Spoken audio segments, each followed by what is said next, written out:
दोस्तों, United States के secretary of state Marco Rubio India आ रहा है। मार्को रूबियो कौन है? Secretary of state. Secretary of state मतलब जैसे हमारे इंडिया में फॉरेन मिनिस्टर होता है, बिल्कुल वैसे ही यूएस में होता है सेक्रेटरी ऑफ स्टेट। तो मान लीजिए उनको फॉरेन मिनिस्टर ही है यूएस का। अब यूएस अपना जो फॉरेन मिनिस्टर है उनको इंडिया भेज रहा है, किसके लिए? एक क्वाड मीटिंग करने के लिए, और साथ साथ वो इंडिया में आकर कुछ डील्स वगैरह भी करेंगे। ज्यादातर बिजनेस डील्स होंगे शायद, और सिक्योरिटी डायलॉग तो क्वाड में होंगे ही, और साथ एक बायलैटरल सिक्योरिटी डायलॉग भी हो सकते हैं। अब सोचिए, कुछ ही दिन पहले वो लोग इंडिया पर 50% तक टैरिफ लगा रहे थे, अब फिर से इंडिया की याद आई गई। ये बिल्कुल वैसा है, मैं तुम्हें भूल जाऊं ये हो नहीं सकता, और तुम मुझे भूल जाओ ये मैं होने नहीं दूंगा। जी हाँ, अब यूएस को याद आखिर में आ ही गई इंडिया की। वो तो डोनाल्ड ट्रंप के री इलेक्शन के बाद इस सेकंड टर्म में डोनाल्ड ट्रंप इंडिया को बहुत ही लाइटली ले रहे थे। वो सोच रहे थे शायद इंडिया की कोई इंपॉर्टेंस नहीं है, लेकिन अब उन्हें पता चल रहा है कि अगर आपको इंडो पैसिफिक में अपना डोमिनेंस मेंटेन करना है तो इंडिया के साथ रहना पड़ेगा। इंडिया से दूर रहकर ये कभी नहीं हो सकता, ये मुमकिन ही नहीं है, क्योंकि पूरे इंडियन ओशियन में इंडिया का जो स्ट्रेटेजिक लोकेशन है, इस चीज को कोई भी इग्नोर नहीं कर सकता। और खास करके यूएस जो चाइना के खिलाफ एक बहुत ही खास राइवलरी रखता है। चाइना आजकल क्या कर रहा है? बहुत ही तेजी से ग्रोथ कर रहा है। चाइना वर्ल्ड का सेकेंड लार्जेस्ट इकोनॉमी बन चुका है, और अब फर्स्ट लार्जेस्ट इकोनॉमी बनने की कगार पर है। वही हम चाइना का जो मिलिट्री इन्फ्लुएंस है इस पूरे इंडो पैसिफिक रीजन में बढ़ता हुआ देख सकते हैं। साउथ चाइना सी में तो चाइना पूरे साउथ चाइना सी को ही क्लेम कर रहा है। ऐसी हालात में यूएस को इंडिया का याद आना बहुत ही एक आम बात है। इंडिया वो देश है जिसे कोई इग्नोर नहीं कर सकता। अगर आप एशिया में अपना पावर एस्टेब्लिश करना चाहते हैं, एशिया में अपना डोमिनेंस मेंटेन रखना चाहते हैं, तो आपको इंडिया के साथ चलना होगा। इंडिया के खिलाफ जाकर आप कुछ भी नहीं कर सकते। अब क्वाड क्या है? क्वाड 4 देशों का एक समूह है, इंडिया, ऑस्ट्रेलिया, जापान और यूएस। क्वाड बना था 2007 में, लेकिन 2008 में फिर से इसे तोड़ दिया गया किसी वजह से, क्योंकि ऑस्ट्रेलिया इस क्वाड में रहना नहीं चाहता था चाइना के प्रेशर की वजह से। क्योंकि ये क्वाड ग्रुपिंग है ना, इसको बनाया ही गया था चाइना के खिलाफ।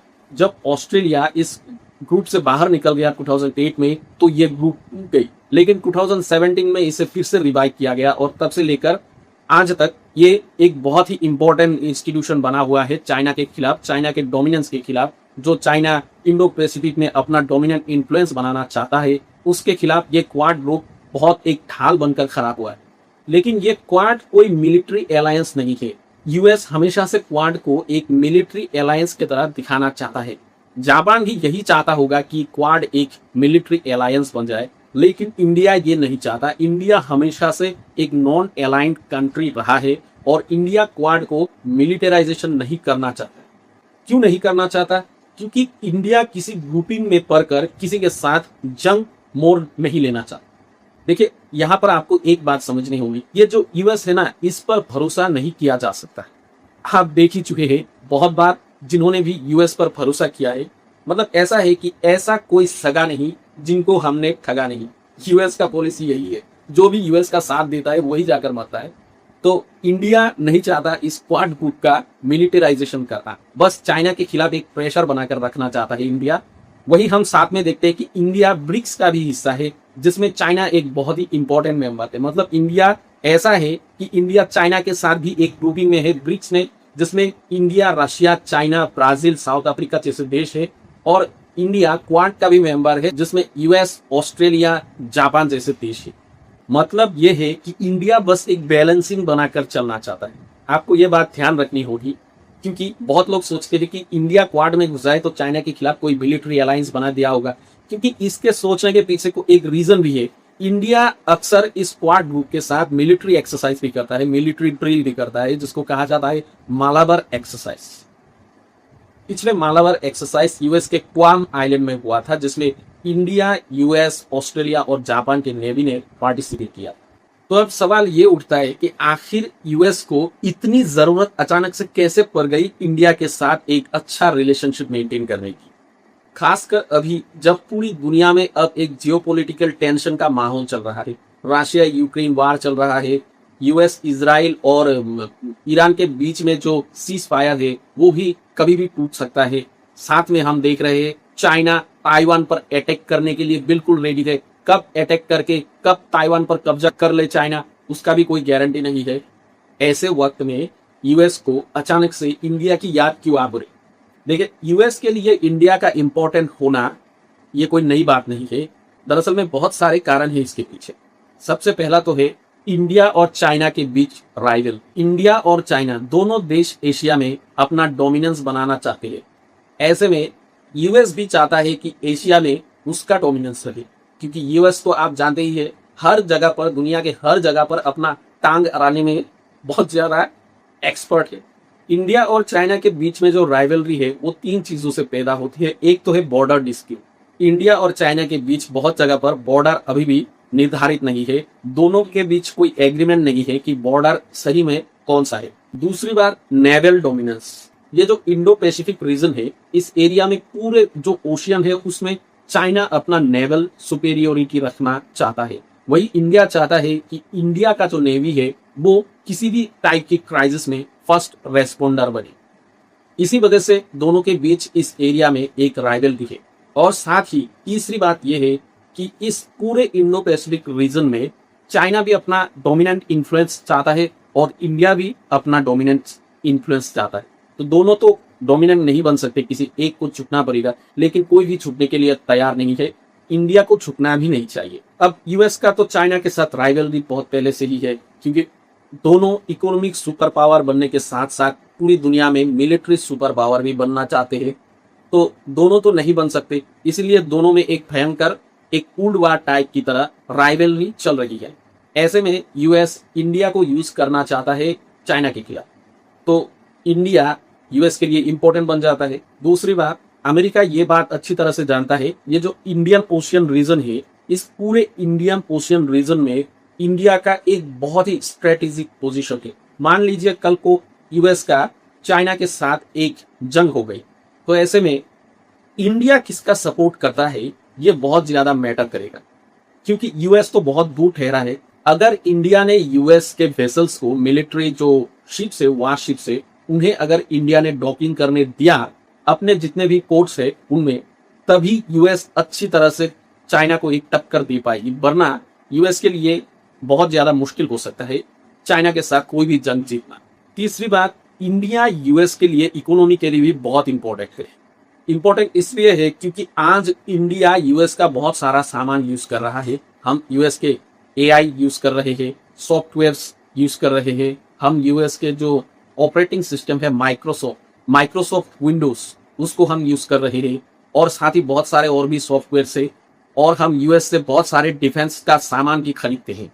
इंडिया के लिए भी यूएस बहुत इंपॉर्टेंट है, क्योंकि इंडिया अपना जो मेडिसिन है वो यूएस में एक्सपोर्ट करता है, और सॉफ्टवेयर सर्विस भी एक्सपोर्ट करता है इंडिया काफी हद तक। अब वो थोड़ा सा कम हो रहा है क्योंकि इंडिया एआई में उतना प्रोग्रेस नहीं कर पाया जितना यूएस कर चुका है। चौथी बात जो यूएस बार बार रिपीट करता है कि US is the oldest democracy in the world, और इंडिया को कहता है कि India is the largest democracy in the world. ये बात सच है, लेकिन यहाँ पर आपको एक चीज समझनी होगी कि यूएस डेमोक्रेसी का इतना ज्यादा जो अंधभक्त दिखाता है डेमोक्रेसी के प्रति, उतना वो नहीं है। आप देख सकते हैं कि अफ्रीकन देशों में यूएस क्या कर रहा है, मिडिल ईस्टर्न देशों में यूएस क्या कर रहा है। डेमोक्रेसी के नाम पर हर रोज किसी ना किसी देश पर अटैक किया जा रहा है, लेकिन वो असल में चाहता ही नहीं कि उन देशों में डेमोक्रेसी हो। जो भी हो, यूएस का ये नारा थोड़ी बहुत तो फिट बैठता है, क्योंकि इंडिया असल में वर्ल्ड का लार्जेस्ट डेमोक्रेसी है। और आखिर में है इंडिया का एक न्यूक्लियर पावर होना। इंडिया दुनिया के उन चुनिंदे देशों में है जिसके पास न्यूक्लियर टेक्नोलॉजी है, न्यूक्लियर बॉम्ब बना सकता है इंडिया। अब एक न्यूक्लियर पावर्ड कंट्री को आप इग्नोर नहीं कर सकते किसी भी कीमत पर। तो यूएस को यह भी ध्यान रखना होता है कि इंडिया एक न्यूक्लियर सुपर पावर है। तो मार्को रूबियो के इंडिया विजिट पर कई बातें हो रही है कि वो ट्रेड टॉक्स के लिए यहाँ आ रहे हैं, स्ट्रेटेजिक पार्टनरशिप के लिए यहाँ आ रहे हैं, क्वाड मीटिंग के लिए आ रहे हैं, और साथ में डिप्लोमेसी के लिए भी यहाँ आ रहे हैं। लेकिन जियोपॉलिटिक्स में असल ऑब्जेक्टिव और जो बोला जाता है उन ऑब्जेक्टिव्स में थोड़ा फर्क होता है। फर्क ये है यहाँ पर कि मार्को रूबियो को डोनाल्ड ट्रंप द्वारा इसलिए भेजा जा रहा है इंडिया में क्योंकि डोनाल्ड ट्रंप ने जो इंडिया के साथ किया, टेरिफ के नाम पर जितने रिलेशनशिप बिगड़े थे इंडिया और यूएस के बीच, उस चीज को आज डोनाल्ड ट्रंप ठीक करना चाहते हैं मार्को रूबियो को भेजकर। अब मार्को रूबियो ही क्यों? क्योंकि मार्को रूबियो वो व्यक्ति है जो हमेशा से चाइना के खिलाफ रहा है।